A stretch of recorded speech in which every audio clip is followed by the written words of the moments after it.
a statement in Isaiah basically saying the world is falling apart. Staring back at Israel, saying judgment is turned away backward and justice stands afar off. For truth is fallen in the street and equity cannot enter. What's a God to do? And he saw that there was no man, and he wondered that there was no intercessor. An intercessor basically means one who fills the gap. If you have a walled city and there is a hole in the walled city, just this little part that is like broken down, it's like a pile of rubble, and actually you can sneak through it. That there's a vulnerability in a time of war. If you have an enemy, what's an enemy looking for? The gate, to try and scale the gate? They're looking for breaches or holes in the wall. They're not stupid. They're not going to waste their time going through the front door when they can go through a side little broken down breach. So the enemy, by his very nature, is constantly watching the integrity of the wall. He's looking for holes.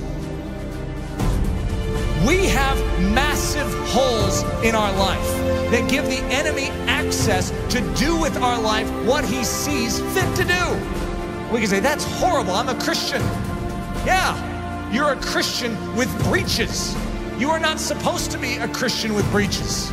One of the key definitions of Christianity could be a man or a woman whose walls are repaired, who is made strong. Why? So that they are useful to God and they're not just constantly inwardly fighting demons. They can be outward focused. God says to Israel, I will bless you so that you can become a blessing to the nations. God's pattern is to make you strong so that you're useful.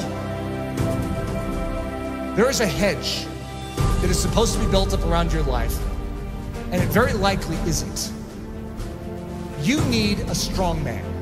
You need someone who can step in and fight off that enemy to make you strong so that you can start focusing outward instead of on your own issues. Most of us as Christians, the church is so weak because we have literally less than 1% of our time that is able to focus outward because we are so caught up in our issues and our difficulties. Even the healthiest among us, we have issues. We have difficulties, whether it's relational, whether it's financial, whether it's health, we have issues. And there's a dying world out there. You know that estimated 150,000 people died and went to hell today? Let's think about this. What did we all do about it? Did we take a step forward in beginning to do something about it? Or are we just stemming the tide from our life falling apart even more than it is?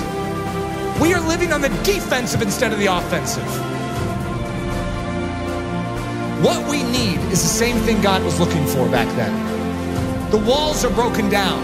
The city is in disrepair. Israel is without a defender. Where's the intercessor? You know who Jesus Christ was? In a nutshell, he's the intercessor. He's the man who stands in the gap. He's the strong man who came and took the full blow upon himself so that we could gather our wits spiritually and awaken and say, I'm in. Thank you for rescuing me. Literally, he took the blow. Everything that was aimed right at you to absolutely decimate your life, he took it square on. Without even a whimper, he took it for the joy that was set before him because he valued you so much. He took the blow. See, one of the things that happens with the life of Jesus, we have a tendency to make him a mousy character. We have a tendency to diminish his manly strength. We are talking about the greatest warrior of all time. In the Old Testament, the term is Lord of Hosts, the captain of captains, the general of generals. And he's a general that led his troops into battle with his own life. He's the one that did it. All the rest of the army was cowering in the background. They couldn't fight this army. And he stood up single-handedly and defeated them. That is our intercessor. That is our king. And the same way that he stood for you then, I want you to know, he still stands for you now. When you behold the cross, and you behold the resurrected Christ, and when you behold the ascended Christ who sits at the right hand of the Father, you no longer will just remain where you are. you will say, God, do it all within me. For your glory, make me strong. Make me strong to give. God is looking for an intercessor, someone who will make up this breach. We need to become a body that is thinking about every single one around us, as opposed to ourselves. Coming to church going, I need to be prayed for this week. What about who can I pray for this week? Just a different mindset. It's not what this church can do for you, but what you can do for Jesus Christ and this church. Think of that attitude shift, saying, God, you made this life and you have called me for more than just to save me. You have rescued me so that I can become a rescuer. Who needs rescued? Who needs help? Who needs me to stand in the gap and take the hit? That's the attitude. It's not your skin and how you can save it. It's how you can spend it for His glory. His glory. For His glory.